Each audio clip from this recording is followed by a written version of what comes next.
저는 30대 유부남입니다. 약 2년 정도 연애 후 작년에 결혼을 하였습니다. 아내는 4살 연하입니다.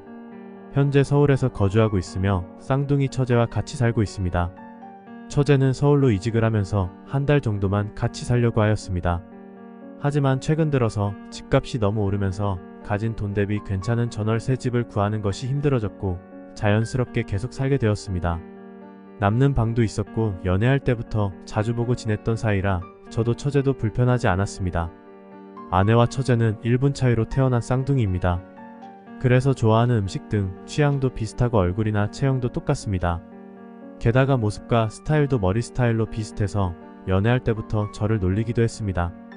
하지만 약 3년이라는 시간을 알고 지내면서 많이 봐서 그런지 정말 자세하게 보면 아내와 처제가 구분이 되더라고요.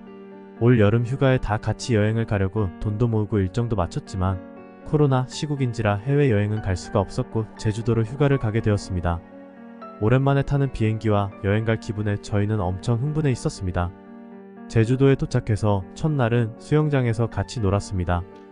물놀이를 한참 하다 보니 배도 고파졌습니다. 숙소에 와서 고기를 구워주면서 맥주를 제법 많이 마셨습니다. 방에 들어와 이야기를 하며 진정한 술판이 벌어지기 시작했습니다. 이미 사온 술은 다 마셨고 숙소 매점에서 추가로 술을 더 사가지고 왔습니다. 나름 조용한 리조트를 찾다 보니 배달 음식은 시킬 수 없었고 과자와 라면으로 술을 계속 마셨습니다. 엄청난 주량마저도 똑같은 두 여자 사이에서 결국 제가 먼저 만취해서 방으로 들어갔습니다. 기절하기 직전에 관심이 없으면서 정신줄을 붙잡고 방으로 기억하지 못하다시피 해서 들어간 것으로 기억합니다. 침대에 누워있는데 둘이서 수다를 떠는 것을 듣다가 잠이 들었습니다. 한참을 자고 있는데 유리병에 깨지는 소리에 놀라서 잠이 깨었고 두 여자들이 완전 만취해서 비틀거리며 정리하다가 술병을 떨어뜨린 것이었습니다. 제가 치우겠다며 두 여자들을 거실 소파로 옮겨두었고 식탁과 주방을 정리하고 나왔습니다. 엄청나게 많이 나온 쓰레기들과 빈병을 버리려 잠시 숙소 밖으로 나갔다 왔습니다. 거의 잠들어 있었는지라 제가 자던 침대 위에서 아내가 자고 있었고 처제는 소파에서 자고 있었습니다. 저도 대충 마무리를 짓고 불을 끄고 방으로 들어왔습니다. 몸도 피곤하고 술도 꽤 있는데도 큰 소리에 놀락해서 그런지 잠이 다시 찾아왔습니다. 제가 누우니 팔베개를 하면서 제 품 안에 쏙 들어오는 아내를 보니 아랫도리에 힘이 들어가면서 도저히 그냥 바로 잠들 수가 없었습니다. 방문을 잠그고 조심스럽게 아내 옷을 벗기고 애무를 하였습니다. 아내도 기다렸다는데 뜨거운 반응을 보였고 저희는 사랑을 나누었습니다. 뒤에서 안고서 사랑을 나누고 있는데 등에 못 봤던 작은 큐피트 화살 문신이 있는 것이었습니다. 너무 놀라서 얼굴을 자세히 보니 아내가 아니라 처제였습니다. 멈추고 가만히 있으니 처제가 움직이면서 계속하라고 하는 것이었습니다. 순간 잠시 머뭇거리다가 이미 저의 흥분도는 달아오를 대로 달아올라서 결국 관계를 계속 이어갔고 처제의 깊숙한 그곳 안에 마무리를 하게 되었습니다. 술이 이미 확 깨버렸고 서둘러 처제의 옷을 입히고 소파에서 자고 있는 아내를 들어서 침대에 눕혔습니다. 아무 일도 없다는 듯이 잘 자고 있는 그 두 사람을 보다가 바닥에서 깜빡 잠이 들었습니다. 다음날 처제가 아침 먹으라고 하면서 저를 깨우는데 정말 화들짝 놀라서 일어났습니다. 전날의 그 사고를 기억하는 건지 말을 꺼내면 뭐라고 해야 할지 오만 가지 걱정이 들었습니다. 식탁에 앉아 해장라면을 먹는데 입으로 먹는 건지 코로 먹는 건지 몰랐습니다.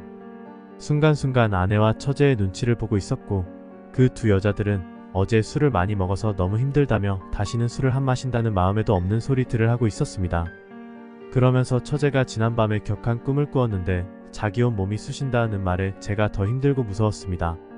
그렇게 눈치만 보면서 4박 5일간의 휴가를 끝내고 집으로 돌아왔습니다. 집에 도착하자마자 아내는 피곤하다며 방에 들어가 잠을 잤고 저는 가방 정리 및 여행에서 입었던 옷들을 빨래를 하고 있는데 처제가 제 옆으로 오는 것이었습니다. 사실 그날 밤에 있었던 사건을 모두 다 기억한다면서 말을 걸어오는 것이었습니다. 저와 관계를 가지려고 그 침대에 누운 것은 아니었는데 어느 순간 제가 올라타 있는 것을 알게 되었고 느낌이 너무 좋아서 거부하지도 않고 모르는 척이 있었다고 하였습니다. 그러면서 지금 자기 방으로 가자고 하는 것이었습니다. 언니, 즉 제 아내가 잠이 들면 전쟁이 나도 모른다면서 제 팔을 잡고 끌고 가는 것이었습니다. 이러면 안 된다고 그날은 실수였다고 하였지만 저와 속궁합이 너무 좋았다면서 꼭 해야겠다며 저를 데려가 침대에 눕혔습니다. 그렇게 처제 침대에서 2번의 관계 후에 그 방에서 나오게 되었습니다. 아내는 역시 세상 모르고 자고 있었고 저는 아무 일도 없었다는 듯 집안일을 다시 시작했습니다. 그날 이후로 처제는 기회가 있을 때마다 신호를 보내고 있습니다. 특히나 아내가 지방 출장이라도 가는 날이면 빨리 퇴근하고 들어오라며 하루 종일 톡촉 문자를 보내고 있습니다. 오늘도 처제가 점심에 회사 앞으로 같이 밥 먹자고 찾아왔지만 보자마자 급하다며 근처 모텔로 갔습니다. 그런데 저도 아내랑 하는 것보다 처제랑 하는 것이 더 궁합이 잘 맞습니다. 물론 아내랑도 궁합이 잘 맞습니다. 처제에게 그날은 우리 모두가 술을 많이 먹고 제정신이 아닌 상태에서 벌어진 사고라고 여러 번 설득을 하였지만 그때마다 그런데 왜 계속 같이 관계를 가지냐는 처제의 말에 대답을 못하고 있습니다. 처제도 같은 이유라면서 멈출 수가 없다고 합니다. 점점 더 아내의 얼굴을 볼 때마다 죄책감이 밀려옵니다. 그렇지만 처제와의 시간이 너무 좋았고 한동안 기회가 없어서 못하는 기간에는 아쉬운 마음이 드는 제가 정말 나쁘고 미친놈입니다.